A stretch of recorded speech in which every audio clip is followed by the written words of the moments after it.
하나님 말씀 신약 성경 마가복음 3장 13절입니다. 마가복음 3장 13절 보도록 하겠습니다. 13절부터 19절까지 제가 봉독하겠습니다.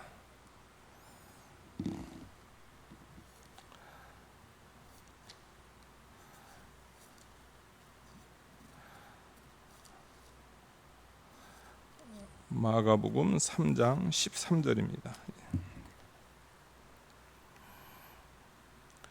또 산에 오르사 자기가 원하는 자들을 부르시니 나아온지라. 이에 12를 세우셨으니 이는 자기와 함께 있게 하시고 또 보내사 전도도 하며 귀신을 내쫓는 권능도 가지게 하려 하심이로라. 이 12를 세우셨으니 시몬에게는 베드로란 이름을 더하셨고 또 세베대의 아들 야고보와 야고보의 형제 요한이니 이 둘에게는 보아너게 곧 우레의 아들이란 이름을 더하셨으며 또 안드레와 빌립과 바돌로메와 마테와 도마와 알페오의 아들 야고보와 및 다데오와 가나안인 시몬이며 또 가룟 유다니 이는 예수를 판자더라. 아멘. 오늘 말씀의 제목은 12사도입니다. 12사도 오늘 살펴보도록 하겠습니다.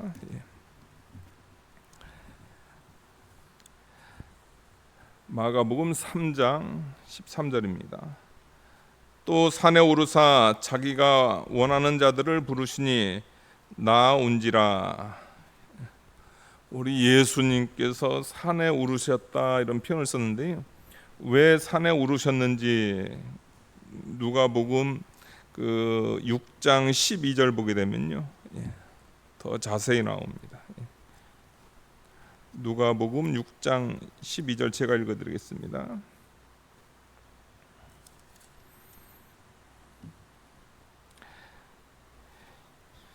이때 예수께서 기도하시러 산으로 가사 밤이 새도록 하나님께 기도하시고 밝음에 제자들을 부르사 그 중에서 12를 택하여 사도라 칭하셨으니, 예수님께서 기도하시러 산에 가사 밤이 새도록 하나님께 기도했다. 하나님께 기도해가지고 그 특별 기도, 우리 예수님께서 특별히 기도하신 그 이유는 뭐냐면 그 12사도를 택하사 12사도를 세우시기 위해서 우리 주님께서 기도했다, 이것을 이야기하고 있습니다. 그러니까 우리 예수님께서도 그 12사도, 그 주님의 제자로서 그 공생의 3년 동안 훈련도 받고, 그 다음에 예수님께서 이제 십자가와 부활을 통해서 구속을 성취하신 다음에 승천하셔가지고 하나님 보좌 우편에 앉아 계실 때 이 신약 교회가 이제 시작이 되는데요. 오순절 성령님을 통해서 이제 신약 교회가 시작이 되는데, 그 신약 교회의 그 기초를 놓는 그 사명을 감당하라고. 그러니까 일반 성도와는 구별된, 일반 사역자와는 이렇게 구별된 그 사명을 감당하라고 주님께서 12사도를 이렇게 세우셨습니다. 그러니까 아주 중요한 일이란 말이에요. 중요한 일이기 때문에 우리 예수님께서도 특별히 밤이 맞도록 산에서 기도하신 후에 12사도를 세웠다, 이것을 이야기하고 있습니다. 그러니까 이 말씀을 이제 따라가지고 이제 교회 목사를 선택할 때마다 먼저 기도로 시작해야 된다는 그런 일종의 모범을 우리 주님께서 이렇게 세워 놓으신 겁니다. 예수님은 12사도를 세우려고 이렇게 기도하셨고요. 그 다음에 교회는 반드시 그 담임 목사를 청빙할 때 기도로서 청빙을 해야 된다, 그것을 이야기하고 있습니다. 그러니까 그만큼 중요한 일이다. 사역자를 세우는 것은 중요한 일이다. 사도 세우는 것은 뭐 더 중요한 일이기 때문에 우리 예수님께서 직접 기도를 하신 거고요. 사도 이후에 사도들의 터 위에 예수님의 터, 그 다음에 사도들이 세운 그 신약 교회 위에 이제 후임자들, 열두 사도 이후로 모든 후임자들이 그 교회에 부임할 때마다 어떻게 되냐면 기도로서 그 목회자를 준비해야 되고, 기도로서 그 목회자를 세워야 되고, 기도로서 그 목회자를 영접해야 된다. 이것을 각 교회에 가르쳐주고 있습니다. 이걸 우리가 명심해야 되고요. 그 다음에 교회 직분자를 세울 때도 마찬가지입니다. 교회 직분자, 장로를 세우든 아니면 안수 집사를 세우든 권사를 세우든 서리 집사를 세우든 각 그 교회에 그 직분자를 세울 때도 목회자 세우는 만큼 기도하진 않아도 돼요. 목회자는 어떤 면에서 그 교회의 중요한 그런 부분이기 때문에 그 정도는 아니어도 목회자부터 해가지고 이제 직분자들을 세울 때 기도해야 됩니다.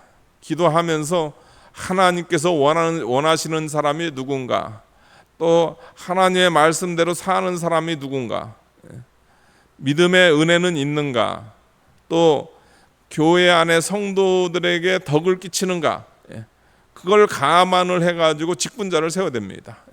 그러니까 그 모든 것도 기도를 통해서 해야 된다. 이것을 이야기하고 있는 거죠. 우리 예수님께서 친히 그 기도를 통해서 사도를 이렇게 세운 것 같이 교회는 반드시 목사를 선택할 때 아니면 직분자를 선택할 때 기도로 시작해야 된다. 그것을 우리에게 가르쳐주고 있습니다. 그래서 우리 예수님께서 산에 오르사, 그 다음에 자기 원하는 자들을 부르시니 나온지라. 그러니까 사도를 세울 때 하나님께서, 우리 주님께서 사도들 가운데서 그들이 능력 있어가지고 능력 있는 자들 선출한 게 아니라는 거죠. 그게 그들의 부르심에 대한 자격이 아니었다. 이것을 이야기하고 있습니다. 그들이 부름받은 것은 뭐냐면 예수님께서 원하는 자들을 부르셨다. 이것을 이야기하고 있습니다. 요한복음 15장 16절에도요. 예수님께서 그런 표현을 쓰십니다. 요한복음 15장 16절.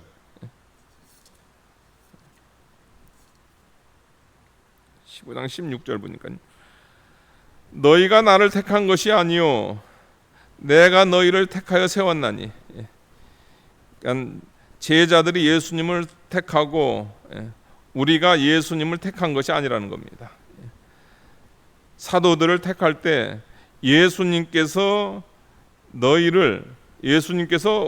사역자들을 택하여 세웠다.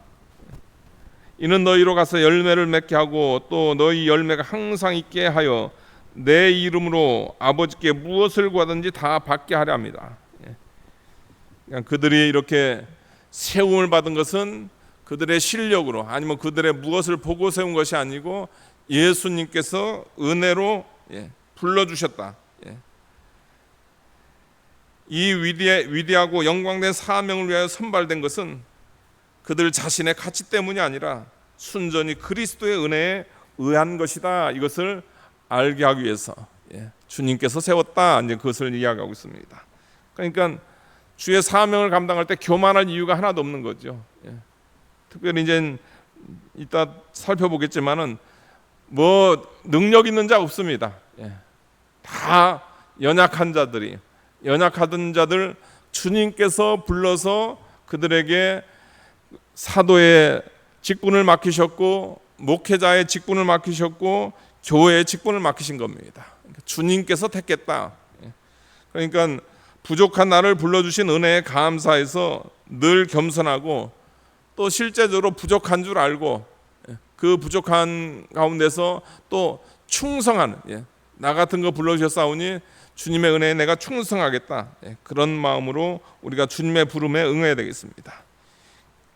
예수님께서 원하신 자들을 부르셔서 그들을 사도로 세웠다. 14절 보니까요. 이에 12를 세우셨으니 12명 세웠다. 12사도. 12는 만수입니다. 구약의 12지파. 구약의 12지파가 있고요. 신약의 12사도. 이건 완전수입니다. 이 12명을 세워서 하나님의 귀한 그 초대교회를 이제 우리 주님께서 세우시기 시작하신 거죠. 12를 세웠다. 그러니까 12사도. 교회는 이제 직분이 많이 있습니다, 여러분들. 그러니까 사도직도 있고요. 그 다음에 이제 에베소서 가면 거기 이제 목사직도 나오고 복음 전도자도 나오고, 또 이후로 뭐 여러 직분들이 많이 있어요. 그 여러 직분하고 이 사도직하고는 완전히 이거는 차원이 다른 겁니다. 그러니까 12사도는 특수직입니다. 12사도는 특수직이고, 그 다음에 이거는 여러분들 그 예수님께서 세우시고 그 다음에 사도 요한이 죽을 때까지 그때까지만 있었던 기간이 정해져 있는, 신약교회를 세우기 위해서 기간이 정해져 있는 직분입니다. 그러니까 사도 요한이 죽은 이후로 이제 사도는 없어요. 그러니까 이 시대 신약 이 시대 가운데서 뭐 사도다 그러면 다 잘못된 겁니다. 그럼 보나마나 잘못된 거예요.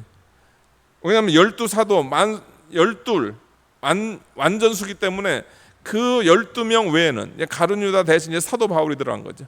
그 12명 외에는 사도가 없다. 그러니까 하나님께서 특별한 사명을, 우리 예수님께서 특별한 사명을 그들에게 부여하시기 위해서 12사도를 세웠다. 12사도를 세워가지고 이는 자기와 함께 있게 하시고 또 보내사 전도하며 귀신을 내쫓는 권능도 가지게 하심이로라. 아까 우리가 읽은 누가복음 6장 13절에서는 12를 세워가지고 그들을 사도라, 사도라, 보내심을 받았다. 보낸 자, 사도라는 그 이름을 주는 거죠. 이는 자기와 함께 있게 하시고, 이는 자기와 함께 있게 하시고, 12 사도 세워가지고요. 제일 첫 번째로는 예수님과 함께 있습니다. 예수님과 동거동락하면서 3년 동안 예수님의 말씀을 듣는 거예요. 그러니까 신앙생활 잘하는 게, 또 직분자로서의 그 사명을 잘하는 게 뭐냐면요, 예수님과 함께 있는 거 잘해야 됩니다. 그러니까 사도로 부름을 받았다, 그 다음에 목사로 부름을 받았다, 아니면 직분자로 부름을 받았다 했을 때 제일 먼저 해야 될 것은 뭐냐면 예수님 계신 곳에 나도 있어야 됩니다. 이 시대는 예수님 있는 데가 없잖아요. 여러분들, 우리 예수님 뭐 성육신 하신 기간은 짧은 기간이고, 그 다음에 우리 예수님은 이제 승천에 계신단 말이에요. 그럼 예수님이 계신 곳은 어딘가요? 우리 예수님은 뭐 무소부재 하나님 생각, 우리 예수님 안 계신 곳이 없어요. 그러나 특별히 사역자들 가운데서 함께하는 곳이 있습니다. 그것은 기본적으로 그것은 하나님 예배하는, 아니 사역자들이라는 사람들이 하나님 예배하는 곳, 그 자리를 지키지 않는다고 하면은 그것이 무슨 사역자의 자격이 되겠습니까? 그건 자격이 안 되는 거예요. 이건 진짜 있었던 얘기인지 아니면 우스갯소리로 지어낸 얘기인지. 미국이나 캐나다는 골프를 너무 좋아해가지고요. 골프를 너무 좋아해가지고 목회자가 주일날 골프 치러 갔대요. 왜냐하면 그 렌트 교회들은 오후에 그거를 하거든요. 오후에 그거를 하니까. 근데 골프 치러 갔다가 예배 시간 늦은 거예요. 그러니까 그게 있을 수나 있느냐 말이죠. 있을 수나 있느냐 말이죠. 예수님이 있는 곳, 그것은 다른 것이 아니고 예배의 자리, 거기에 예수님이 계시기 때문에 우리는 그곳에 있어야 되고요. 그 다음에 예수님이 계신 곳은 뭐냐면 기도의 자리, 특별히 사명자들, 이게 기도의 자리가 이게 중요합니다. 저도 이번 주간은 이거 기도를 많이 못했어요. 기도 많이 못한 이유가 뭐냐면 너무 더워가지고, 예배당에 앉아서 기도 좀 하려고 하면 더워가지고 선풍기 틀어도 덥고, 그래도 기도해야 됩니다. 더워도 뭐 짧게 있더라도 앉아서 이거 기도의 자세라도 잡아야 돼요. 예. 그래야 이게 하나님께서 그런 사람을 들어 사용을 하는 거죠. 예. 하여튼 예수님이 계신 곳, 예. 그곳에 우리가 함께 있게 하시고, 3년 6개월 동안 우리 12 사도가 예수님과 있으면서 예수님의 모든, 예, 말씀부터 해가지고 모든 것을 다 경험을 했어요. 그래가지고 가룟 유다가 죽은 다음에, 예, 가룟 유다가 죽은 다음에 이제 12 사도 가운데 하나가 비니까 거기에 이제 한 사람을 채워야 됩니다. 그 채우는 일에 있어서 그 첫 번째 자격 조건이 뭐냐면요, 예, 사도행전 보게 되면은 그러니까 12를 채워야 된단 말이에요. 그 첫 번째 자격 조건이 뭐냐면 우리와 함께 있는 자, 그게 자격 조건이었어요. 예. 그러니까 예수님 공생의 사역 동안에 함께 있는 자, 그러니까 12 사도 외에도 다른 또 70명의 뭐 제자라든가 그런 제자들이 따로 또 쫓아다녔단 말이에요. 그러니까 그 중에서 이제 하나를 뽑은 거죠. 예. 그만큼 함께 있는 것이 중요한 겁니다. 예. 함께 있게 하시고, 그 다음에 또 보내사 전도하며, 예, 보내사 전도한다. 예. 그러니까 천국이 가까웠습니다. 예. 우리 예수님께서 성육실 하셨을 뿐만 아니고 공생의 사역을 시작하셨고요. 더 나아가서 이 시대 같은 경우는 이제 예수님께서 모든 구속을 다 성취하시고 이제 오순절 성령님을 통해서 복음 전도하는 그런 시기란 말이에요. 그러니까 보내사 전도도 하며, 이 보내사 이런 의미는 뭐냐면 이것은 그 예수님께서 이거 원어적으로 하면 밀쳐내다. 예. 그러니까 전도는 하고 싶으면 하고 하기 싫으면 안 하고 이게 아닙니다. 주님께서 아니 이런 은혜의 시기에, 예, 천국이 가까이 왔는데 예수님께서 오셨는데, 예, 오순절 성령님이 임했는데 말세인데 그냥 전도하라고 우리 예수님께서 밀쳤다는 거죠. 예. 그래서 그들이 3년 동안 예수님께서 보내가지고 전도도 하고요, 예, 전도하면서 그 다음에 귀신을 내쫓는 권능도 가지게 하려 하심이라. 귀신을 내쫓는 권능, 예. 귀신이 내쫓았다, 이것은 뭐냐면요, 하나님 나라가 임했다는 겁니다. 하나님 나라가 임하니까 귀신이 나가는 거예요. 빛이 들어오니까 어둠이 물러가는 거죠. 귀신을 내쫓는 권능, 예. 12 사도들에게 이런 권능도 주셔가지고 하나님의 그 사도들로서 이렇게 준비시키는 거죠. 어떤 의미에서 그들이 공식적으로 사도의 사명을 감당하는 것은 뭐냐면 그 오순절 성령 강림하실 때, 그때 사실 본격적으로 그 사명을 감당을 하는 겁니다. 그 전까지는 뭐냐면 그냥 좌충우돌 하면서, 그렇지만은 예수님과 함께하고, 그 다음에 예수님 안 계실 때는 예루살렘을 떠나지 않고 모여서 기도하고, 예, 그러는 가운데서 주님의 귀한 사명을 감당할 수 있었다, 이것을 얘기하고 있습니다. 12 사도를 미리 세우셨고 그들에게 사도라는 이름을 주셨고 3년 동안 그들을 우리 주님께서 훈련시키셨고 마침내 이제 주님께서 신약교회를 세울 때 그들을 사용하셨다, 이것을 이야기하고 있습니다. 그래서 그 12명 누구누구가 있나 우리가 한번 살펴보겠습니다. 이 12를 세우셨으니 시몬에게는 베드로란 이름을 더하셨고, 예, 베드로의 원래 이름이 시몬입니다. 시몬인데 이제 그 시몬에게 베드로, 예, 반석이라는 이름을 더하셨다, 이것을 이야기하고 있습니다. 예. 그 반석이다, 이것은 다른 것보다는요, 그의 그 충성됨, 예, 그가 앞으로 주님을 위해서 죽기까지, 예, 충성할 것을 바라보면서 우리 예수님께서 그에게 베드로다, 이런 이름을 지어 주신 거죠. 예. 그러니까 사도 베드로가 그가 실수도 많이 해요. 예. 실수도 많이 하고 또 그 다음에 예수님 십자가에 잡히실 때는 예수님을 3번 부인하지만은, 그러나 우리 주님께서는 그의 뭐 실수하는 거, 그가 배반하는 거, 그걸 바라보고 그거 보신 것이 아니고, 그가 마지막에는 그가 회개하고 또 그가 사도로서 얼마나 하나님께 귀 쓰임 받을 것인가, 그 다음에 그가 마지막 순교로서 주님께 충성할 것을 바라보면서 베드로라 이런 이름을 이렇게 부여를 하신 거죠.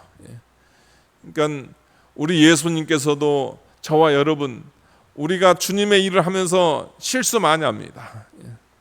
그러니까 저는 목회를, 교회 일을 정말 일찍 시작했습니다. 그러니까 고등학교 졸업하고 담임 목사님께서 권해가지고 이제 신학을 했어요. 신학을 해가지고 고등학교 졸업하고 신학하면서 여태까지 교회에서 풀타임으로, 사례를 안 받더라도 신학교 다니니까 그냥 거기서 풀타임으로 한 거예요. 그러면서 지나고 보니까 야, 너무나 부족했다. 그러니까 전에 가르쳤던 그런 내용, 아유, 그때 저런 내용을 성도들이 그걸 듣고 그걸 또 진리라고 그걸 들었던 거 생각하면 부끄럽기도 하고, 또 얼마나 깊이가 없고, 지금도 마찬가지고 얼마나 그 부족하고, 준비도 안 돼 있고 인격적으로도 모자라고, 그런 거 우리 주님께서 그거 다 아세요. 아시지만은 그거 안 보시고 뭘 보시냐면은 그런 연약한 가운데서도 주를 위해서 충성할 거 바라보고 우리 주님께서 사용을 하는 겁니다. 이 시간 저와 여러분, 우리 주님께서 직분 맡겨주시고 사용하는 거 다른 게 아닙니다. 우리의 그 중심, 주님을 사랑하는, 연약해요. 부패성 있고 연약하고 부족한 거 많지만, 그러나 베드로의 편들은 주님 사랑하는 거 아시지 않습니까? 그거 하나 보고 우리 주님께서 시몬에게 베드로라, 반석이다, 충성된 하나님의 사람이다, 이런 이름을 그에게 더하신 거죠. 17절 보니까요, 세베대의 아들 야고보와 야고보의 형제 요한이니, 베드로가 있었고요. 그 다음에 야고보, 여기 야고보는 그 12사도 가운데서 최초의 순교자입니다. 그 세베대 아들 야고보가 있었고요. 그 다음에 야고보의 형제 요한, 이 요한은 그 요한계시록, 요한복음과 요한계시록을 기록한 그 요한을 이야기하는 겁니다. 그러니까 둘이 형제입니다. 다 갈릴리 출신들이죠. 시몬과 같이 일하던 그런 동업자들. 세베대의 아들 야고보와 야고보의 형제 요한이니, 이 둘에게는 보아너게 곧 우레의 아들이란 이름을 더하셨으며, 우레의 아들, 그러니까 천둥의 아들이다, 이런 이름을 더했습니다. 그래가지고 이제 두 형제에게 우레의 아들이라 해가지고 보통 그런 해석들을 많이 해요. 그런 해석들 뭐라고 하냐면, 이제 그 예수님하고 이 제자들이 12사도가 그 지역마다 이렇게 전도를 하는데요, 주님을 영접하지 않는 그런 나라가, 그런 그 마을이 있단 말이에요. 그러니까 그 세베대 아들 야고보와 요한이 뭐라고 하냐, 세베대 아들 야고보 요한이 뭐라고 하냐면, 주님, 하늘에서 불을 내서 저 마을들을 태우세요. 그렇게 그들이 하니까 주님께서 그들을 꾸짖고선 다른 마을도 가십니다. 그러니까 그걸 바라보면서 그들이 성격이 급하니까 우리 주님께서 그들의 성격 급하는 걸 보고선 우울의 아들이다, 이런 것을 더했다, 이제 그렇게들 보통 해석을 하는데요, 그 해석은 아닌 것 같아요. 왜 그러냐면 시몬에게 베드로란 이름을 더했단 말이에요. 이게 좋은 의미로서 더한 거거든요. 아니, 시몬의 그 단점이 얼마나 많겠습니까? 그러나 주님께서 그 얘기하지 않았어요. 야고보와 요한도 마찬가지입니다. 그들의 성격은 불 같습니다. 베드로 못지 않아요. 불 같지만은 주님께서 그 불 같은 사람들, 그런 사람들이니까 너희 우레의 아들이다, 그렇게 하셨을 것 같지는 않아요, 여러분들. 뭐 그거 다 아시고서 우리 주님께서 택했는데요. 여기서 우레의 아들이다, 이것은 뭐냐면 야고보와 요한이 받은 것이 우레와 같은 것을 받았다, 이것을 이야기하고 있습니다. 그들이 받은 것은 복음입니다.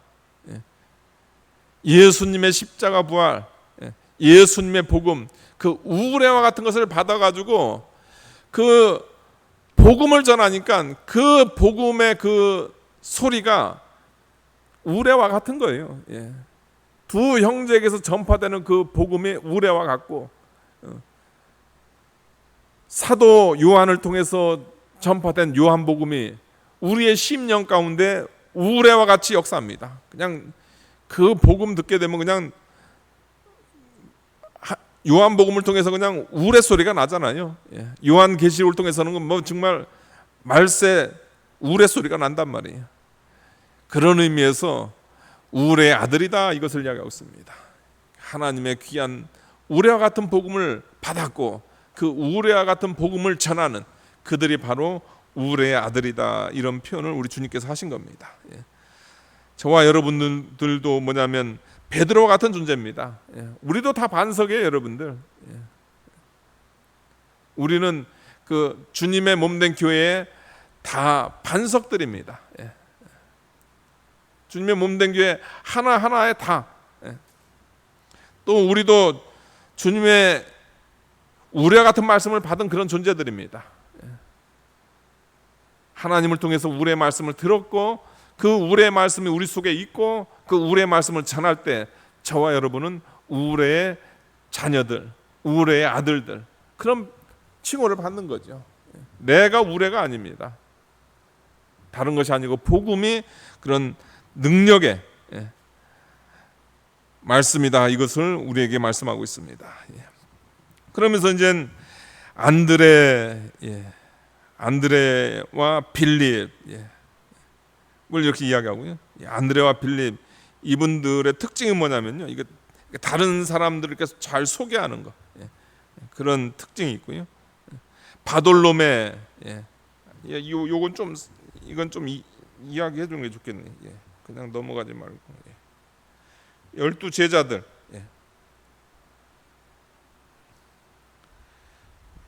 바돌로메 같은 경우는 여러분들 그 요한복음 1장 46절에 나오는 그 나다나엘입니다. 그 예수님 만난 그 나다나엘 있잖아요. 그 사람이 바돌로메고요.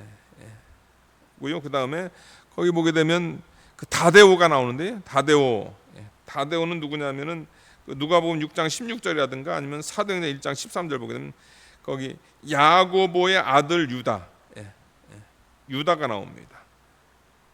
그가 바로 다데오다, 보통 그렇게 이야기하고 있습니다.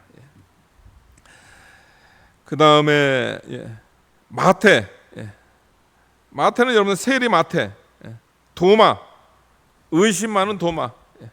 이제 우리가 앞으로 계속 이제 세리 마태 사건 우리가 살펴볼 거예요. 그 다음에 의심 많은 도마도 우리가 살펴볼 거고요. 그 다음에 가나안인 시몬. 그러니까 이 사람들의 그 특징이 뭐냐면 여러분들, 대단한 사람들 하나도 없어요. 그게 이 12 사도들의 특징입니다. 대부분 그 갈릴리 어부 출신들, 그러니까 아주 시골 출신들이에요. 시골 출신들이고, 마태 같은 경우에는 세리는 뭐 그 당시에 뭐 손가락질 당하는 그런 직업을 가진 그런 존재였단 말이에요. 그런 존재들 불러가지고 우리 주님께서 사도를 세우신 거죠. 그러니까 그들이 뭐 능력이 있어서 세운 것이 아니고, 아까 이야기한 대로 예수님께서 원하는 자들을 부르셔가지고 12 사도를 세운 거죠. 이런 자들 세워가지고 약한 자들 세워가지고 그 강한 자들을 부끄럽게 하시려고 하나님께서, 주님께서 이런 그 사도들을 세우셨다, 이것을 이야기하고 있습니다. 주님께서 우리를 불러주시고 우리를 세워주신 거, 우리가 뭐 대단한 거 있어서 부른 것이 아니고요. 우리가 아무것도 아닌 존재들입니다. 다 그 시골 출신들이고, 뭐 그렇게 지혜 있는 자도 없어요. 우리가 고린도전서를 배우면서 그러잖아요. 너희를 봐라, 지혜 있는 자가 많지 않고 문벌 좋은 자, 귀족들 아니고 뭐 대단한 거 없다. 그러나 하나님께서 그러나 너희들을 택했다. 너희를 택해 가지고 뭐 하냐면 강한 자들을 부끄럽게 하려고. 마찬가지입니다. 이들을 선택해 가지고 약한 자들을 들어 가지고 하나님께서 이 세상을 뒤흔드는, 전 우주를 뒤흔드는 귀한 그 복음의 사역자들로 그들을 불러 세우셨다, 이것을 이야기하고 있습니다. 우리도 그 은혜에 동참한 그런 존재들이다. 그러니까 뭐 주님의 은혜에 늘 감사 감격하는 거죠. 늘 겸손하게 나 같은 죄인 불러주셔가지고 구원해 주신 것도 감사한데 귀한 거 맡겨주신 거, 그 은혜에 늘 감사하는 거죠. 16절까지는 11명의 그 사도들에 대해서 이렇게 이야기하는데요. 근데 19절 또 가룟 유다라는 가룟 유다가 있어요. 근데 안타깝게도 그 가룟 유다는 그 다른 편이 써 있는 게 아니에요. 위에 시몬 같이 베드로라 하면 얼마나 좋겠어요. 아니면 요한 같이 우울의 아들이다 이러면 얼마나 좋겠어요. 그것도 아니라고 한다면 아예 뒤에 아무것도 안 붙이면 그나마 다행이잖아요. 그런데 가룟 유다는, 이 사람은 예수님을 판자라 이렇게 이야기했습니다. 그러니까 배신의 아이콘이죠. 우리가 잘 아는데요. 배신의 아이콘. 아까 우리가 이야기한 대로 여러분들 이 12사도는 특수직이라겠습니다. 특수직이에요. 그것도 주님께서 기도하고서 세운 거고요. 그 다음에 하나님께서 당신의 섭리 가운데 세운 그 사람이에요. 그 사람인데 그 중에 하나가 누구냐면 가룟 유다란 말이에요. 예수님께서 가룟 유다가 예수님 팔 거 모르셨겠어요? 다 아세요. 그런데도 하나님의 그 작전 가운데서 예수님께서 가룟 유다를 선택을 하신 거죠. 그러면 왜 하나님께서 또 우리 예수님은 이 가룟 유다가 예수님 팔 거 다 아시면서도 왜 가룟 유다를 선택했나? 이 막중한 그 일에 왜 가룟 유다를 선택했나? 우리가 그것을 살펴봐야 되겠습니다. 예수님의 제자 중 불택자인 가룟 유다, 이 가룟 유다를 예수님은 왜 제자로 선택했는가? 존 칼빈 같은 경우는 이제 5가지를 이야기하고 있습니다. 그걸 제가 소개하도록 하겠습니다. 제일 첫 번째, 주께서는 장차 일어날 치욕들을 아셨기 때문에 예수님을 그로 인해서 그 치욕 당할 걸 다 아셨단 말이에요. 반역적인 선생들이 교회 안에서 직위를 차지하고 복음을 믿는다고 고백하는 자들이 배교의 길을 가게 되더라도 교회 안에서 높은 지위에 있어요. 담임 목사고 아니면은 교황이고 아니면은 사도고, 이 가룟 유다는 사도고 아니면은 뭐 사제고, 교회에서 높은 지위를 차지한 사람들이 있다면, 그래서 입술로는 복음을 믿는다고 고백을 합니다. 가룟 유다가 예수님 믿는다고 고백했겠죠. 뭐 3년 동안 쫓아다니면서 저는 예수 안 믿는데, 그렇게 하진 않았을 거예요. 예수님의 기적에 동참하고, 거기 나오잖아요. 이는 자기와 함께 있게 하고 또 보내사 전도도 하고, 예수님과 3년 동안 가룟 유다도 함께 있었고 또 보내가지고 전도도 하고, 그 다음에 귀신도 가룟 유다만 못 쫓았겠어요? 가룟 유다도 쫓았습니다, 여러분들. 그게 무서운 겁니다. 가룟 유다만 귀신을 못 쫓아냈으면은 저건 뭔가 다르다 이렇게 생각할 수 있는데 그게 아니에요. 가룟 유다도 귀신을 쫓아내는 그런 권능이 그에게 있었습니다. 그런데도 배교의 길을 갔단 말이에요. 반역 선생들, 교회 안에 높은 지위에 있는 자들이 배교를 하고 복음을 믿는다고 고백했던 자들이 배교를 한단 말이에요. 그렇게 되면 무슨 현상이 나타나게 되냐면 우리가 너무 당황하지 않도록 하려는 의도다. 그럼 같이 신앙생활 했단 말이에요. 12사도가 가룟 유다랑 같이 신앙생활 했단 말이에요. 근데 이런 배교의 일이 일어났단 말이에요. 그런 일이 일어났을 때 너무 당황하지 않게 하려고 예수님께서 그거 다 아시고도 세웠다. 그러니까 그것 때문에 낙심할 것도 없다는 거죠. 그래가지고 제자들 같은 가룟 유다가 그렇게 배신하고 죽으니까 거기서 이거 뭐 가룟 유다, 사도도 저렇게 배신하는데 우리가 뭐 이 일을 하냐, 이게 아니죠. 그렇게 주님께서 아시면서 다 선택했다는 거예요. 예. 그렇지만은 이제 죽었기 때문에 그 다음에는 이제 다른 12명의 그 수를 채우는 거죠. 예. 당황하지 말라는 겁니다. 예. 교회 높은 지위에 있는 사람들이, 담임 목사가 배반하고 가더라도 그거 뭐 여러분의 신앙이 흔들릴 필요가 없다는 겁니다. 총회장이 간음 찢었다고, 작년인가요? 그 얼마나 그 부끄러운 일이. 총회장이 간음 찢었다고. 야, 총회장도 간음 찢지는데 나 같은 일개 서리 집사가, 그렇게 하지 마. 신앙생활 그렇게 하지 말라는 겁니다. 가룟 유다도 있었다. 예, 가룟 유다도 있었다. 예, 가룟 유다도 예수님 배반했다. 예. 그걸 알고 당황하지 않도록 하기 위해서 우리 주님께서 가룟 유다를 선택했다, 이것을 이야기하고요. 예. 두 번째입니다. 높은 위험의 자리에 앉아 있는 자들로 하여금 자기 만족에 빠지지 말라는 뜻이다. 예.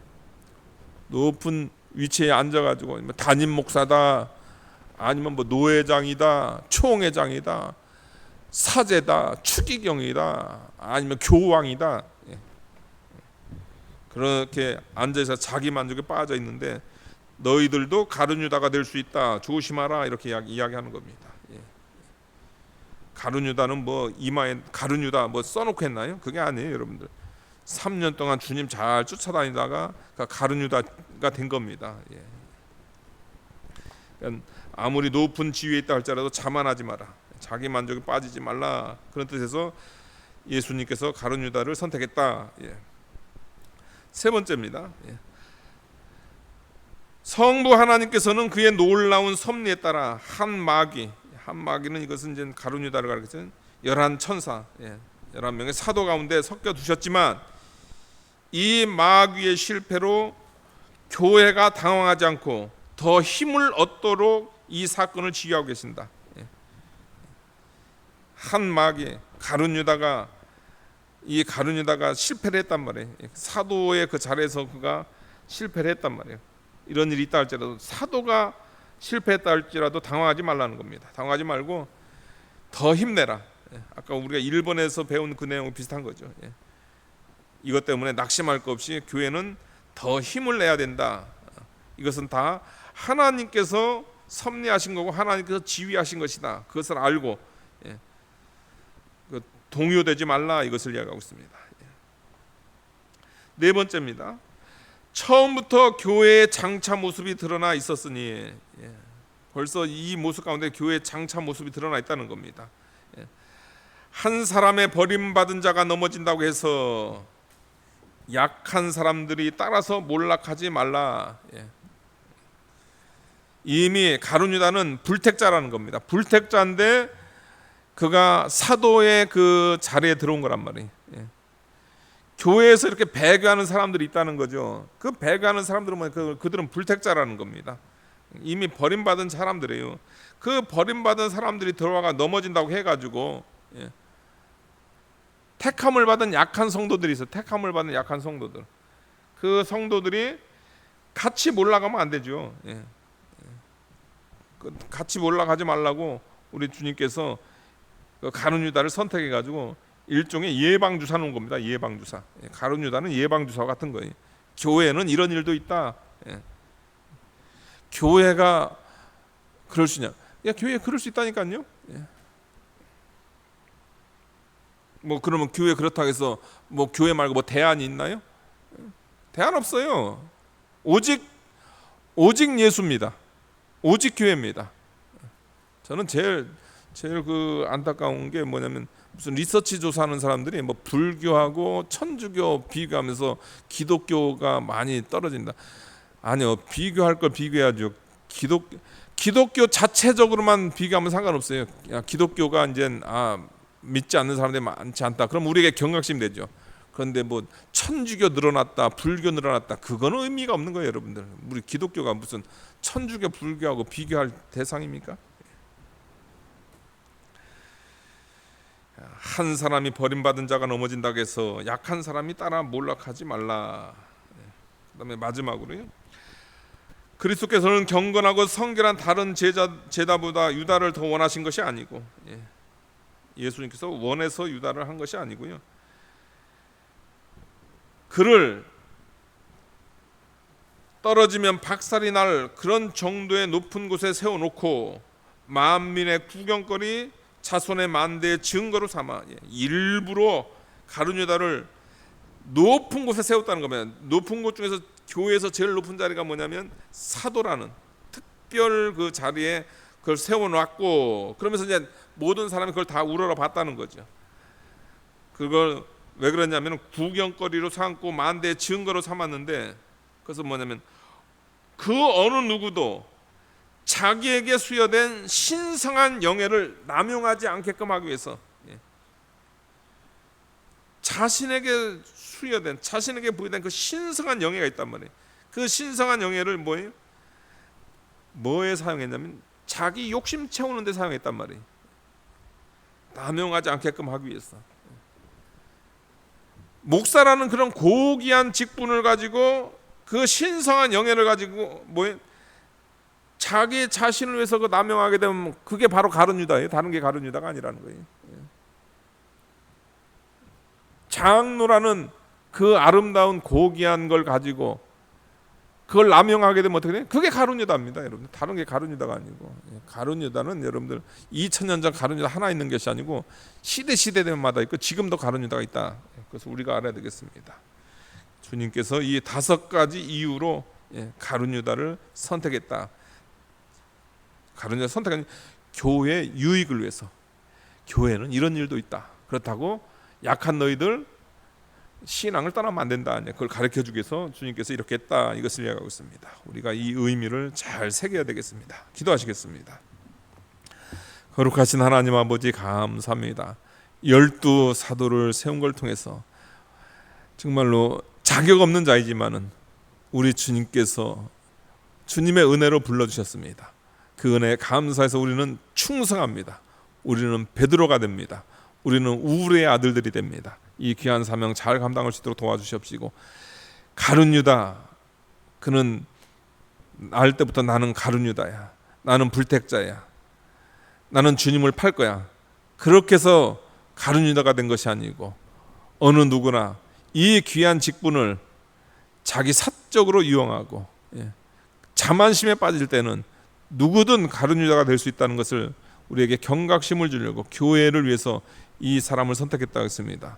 우리 교회는 늘 이 가룟 유다를 기억하면서 어떤 그런 힘든 일이 닥치더라도 교회가 당황하지 않고, 또 교회가 낙심하지 않고, 또 교회가 후퇴하지 않는 우리의 교회가 될 수 있도록 축복하여 주시옵소서. 예수님의 이름으로 기도하옵나이다. 아멘.